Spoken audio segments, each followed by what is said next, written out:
Super. Good afternoon. Welcome to the business broadcast. It's February. So today I am joined by Steve Stobo from CCS. Hi, Steve. Hi there, how's it going? Very, very good. So Good. today, if you hadn't noticed, we've got a little clue that we are talking about ISOs today. That's not a bit of a clue from Steve's background. So Steve's ISO consultant expert, and so he's going to be taking us through why should we be thinking about ISOs as a business owner, how they can help us, and all sorts of interesting things.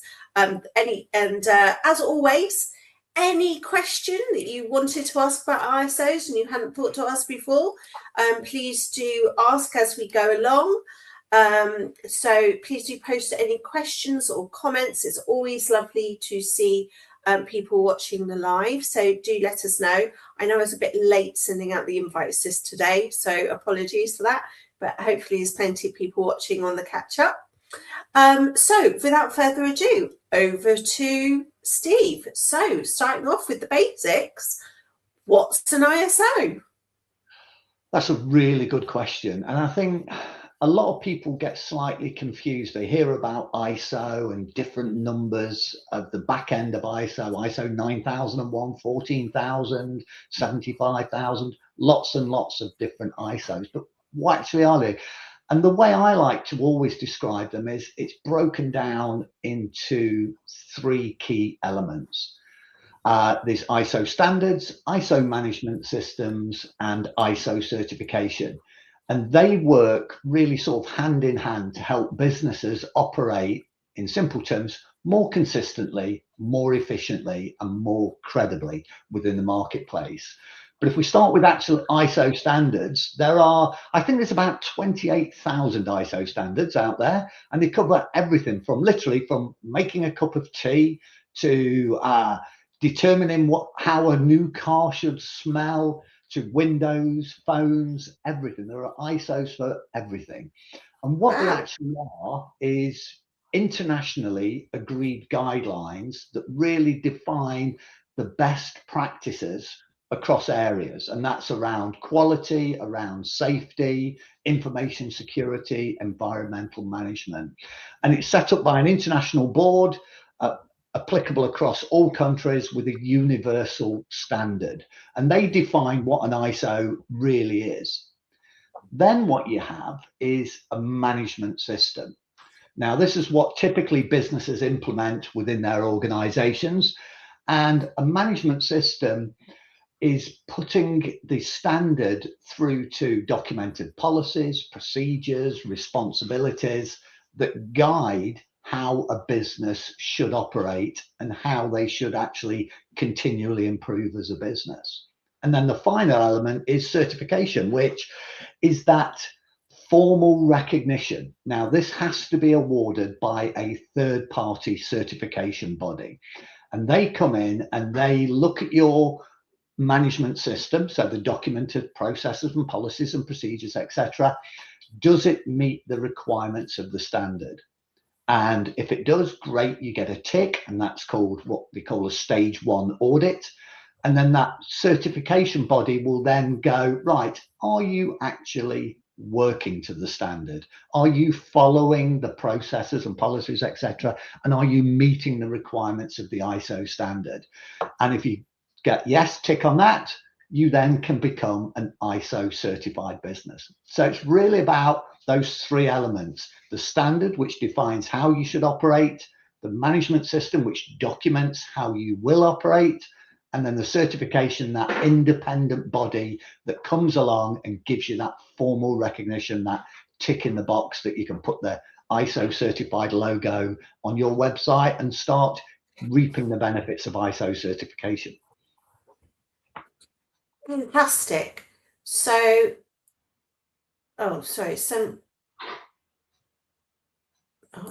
Okay. Fantastic. So, what there's obviously, I mean, I'm familiar with, I know in corporate we're always using the quality one and that. So could you take us through what are the most common ISOs and what are any new ones that are coming through that people might like? Yeah, sure. Well, the most widely adopted one is ISO 9001, which is the quality management standard. So that's the standard name. It's what's defined by the International Organization of Standardizations, or ISO themselves. And what it really is, it's about enhancing consistent products or services. It focuses on process improvements and also risk management within the business, but it is really suitable for any size organization, literally from a one-man company operating out of his shed through to the largest of global organizations can adopt and get benefit from ISO management systems. And why it matters is it's consistent quality, higher customer satisfaction, and more efficient processes within the business, which enables you to scale the business faster, make sure you're maximizing the resources within your organization from a people point of view, make sure customers are getting a consistent way of working with you. And it covers everything like CCS, we're an ISO 9001 business ourselves, and it covers everything from our onboarding process. So how do we onboard a customer? Is it an efficient way of actually doing it? Do we capture the right information? Do we store the right information? Through to what are our quality objectives, you know, to deliver great services at affordable price for small businesses, to be able to make sure we can respond to customers. And it's having all this documented and managed, and working within an organization improves the way you operate from a quality perspective. So that is kind of like the key benchmark standard that is applicable to any organization. Then there's the sort of, I like to call them the usual suspects that map alongside 9001. There's the environmental standard, which is ISO 14001. And that is about managing your environmental impact. Obviously, everybody wants to try and improve the environment that we operate in.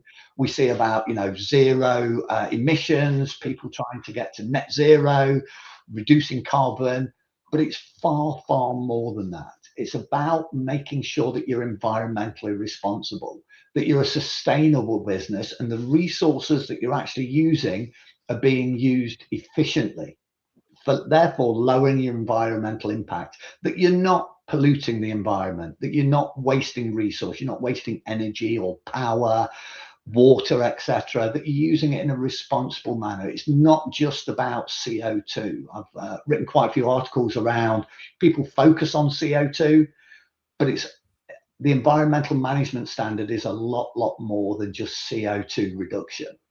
It's about being obviously legal and regulatory compliance, enhancing your environmental performance, but also giving you competitive advantage. And one of the big bugbears that I have is around people greenwashing, you know, put a nice leaf on their website and say, we're looking after the environment, we're net zero and all this, but then they don't have an environmental management system in place that can prove and validate that they are actually truly looking after the environment and not just pretending to be a green company. So that's sort of 14,001. And the third one in the sort of usual suspects, or the sort of the golden trio, as they call them, is ISO 45001, which is all around health and safety. It's about preventing injuries and ill health, but not just physical injuries. It's also about protecting your employees' mental health as well, making sure you have fewer workplace incidents, safer working environment for the employees within the business. Also reducing the risks that businesses face through prosecution through not having good health and safety for their employees. But it also really does boost higher employee morale. They know they're working for an organization that is taking both their physical health into account, but also their mental health into account, which is really key in today's environment where there's a lot of external pressures around mental health.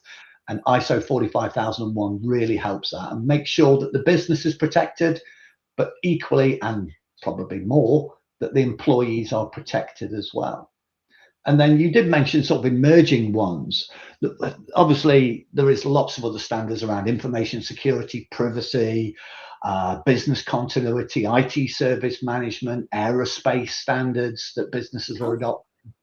But the new one is really around sort of AI and artificial intelligence. Now, people are using AI a lot these days, whether businesses know it or not. But are they using it in both an ethical and a responsible manner? Are they ensuring that they comply with AI regulations? We have the EU AI Act, where if your business is selling into Europe or any European organization, or your services are being used by any European citizens, you have to meet the EU AI Act. And it's about making sure that the AI systems that you are using are transparent and also accountable, because a lot of businesses or a lot of users inside businesses are using AI by stealth, and the business doesn't necessarily know about it. And they could be introducing a whole, I suppose, a whole heap of issues and problems around that. You know, are they putting in confidential information into publicly available AI engines that then your intellectual property is going into there? What customer information are they putting into there? And it's all about having no governance around it. If you don't have governance around how AI is used, how the output of AI is used, then you will lose control and potentially put yourselves up for a lot of risks with inside a business. And what ISO 42001 does is build processes, policies, and procedures around the use of AI to make sure that it is used both ethically and responsible, and having a framework that not only balances innovation and risk, but also transparency and accountability. And they're the key. Yes, sorry. Yeah, sorry, I was about to say they're the key sort of ISO standards, the 9, 14, and 45, as well as the new standard. Great. So with if somebody hasn't ever been through the ISO process, yeah, which I'm sure some of the people listening or watching have done, others haven't. So what would you say for somebody who for their business hasn't used one at all? Where would you get them to start for looking and deciding which would be the first thing to choose and launch from? Yeah, so that's a really good question. Now, what we've developed is on our website, we have a very simple questionnaire that people can fill out. It's just yes or no answers. It asks them about their business. What are their challenges? What are they looking to do? And then it will automatically produce which ISO standards give them the most value. And it might be something as simple as, you know, we want to continuously improve as a business and we want to reduce the number of reworks we have to do on projects. They answer yes or no, are they applicable to their business? And it will produce then and tell them which ISO standard is right for them as an organization.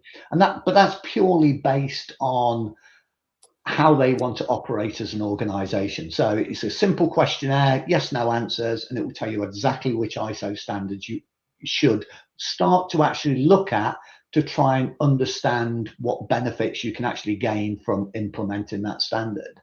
And then we always follow that up with an ISO benefits review, where you sit down with one of our consultants who will go through the ISO standard in more detail, talk to you around what are the benefits to your organization, what return on investment you like to get, how you actually then would implement that ISO standard into the business by developing an ISO management system, and what are any likely costs involved with that, to really get a true view of what the benefits of, say, ISO 9001, because the benefits of ISO 9001 to one company might be completely different to the benefits to another.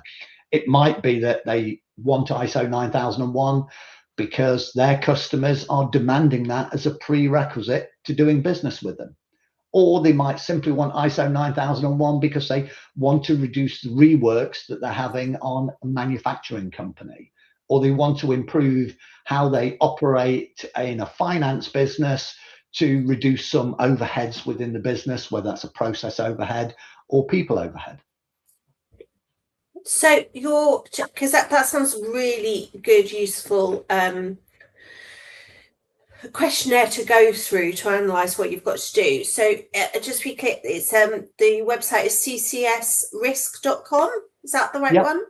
that's Okay, spot on. perfect. And then it's Excellent.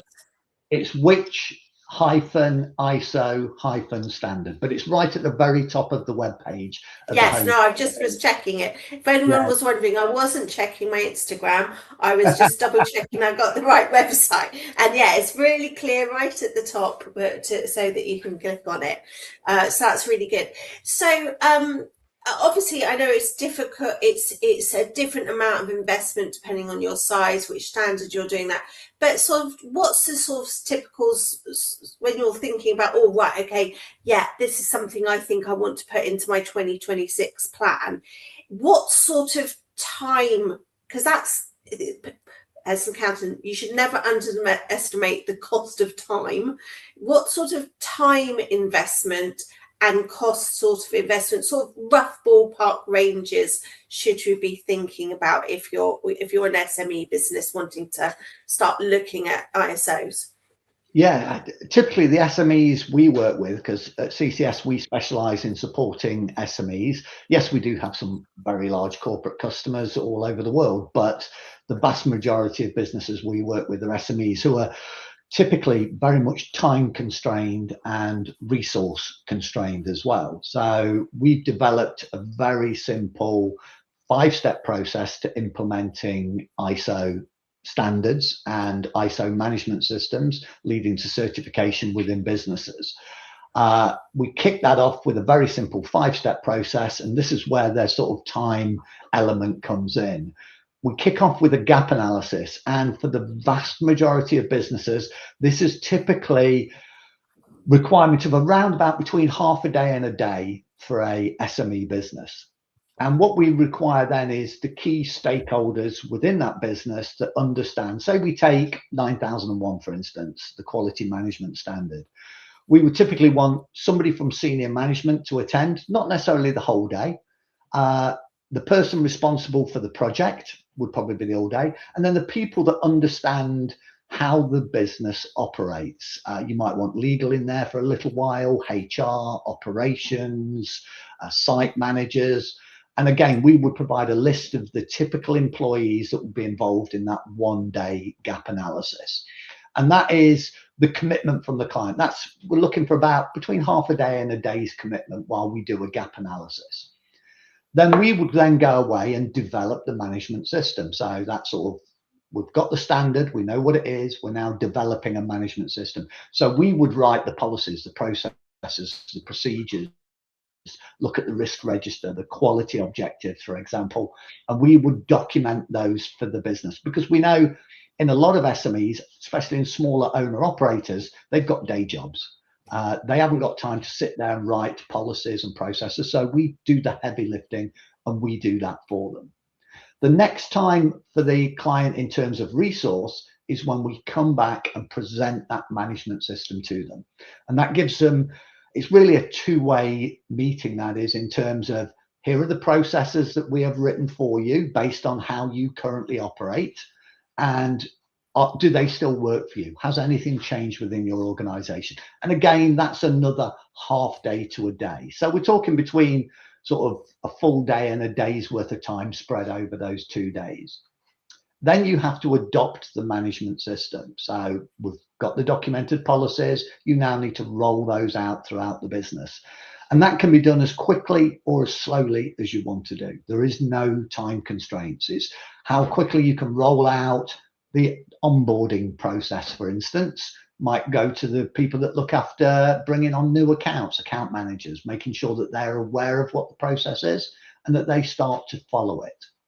And that's the sort of adoption phase. And typically that is for small businesses, 2 to 3 hours a week, if that, making sure people have got the policies, that they're working to them and checking them.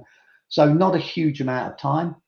And then it comes to certification, where the third party that I mentioned at the beginning of the talk around coming in and auditing you to making sure you're meeting the requirements. And again, that is typically about a day to go through that process, where they will review your documentation. Does it meet the standard?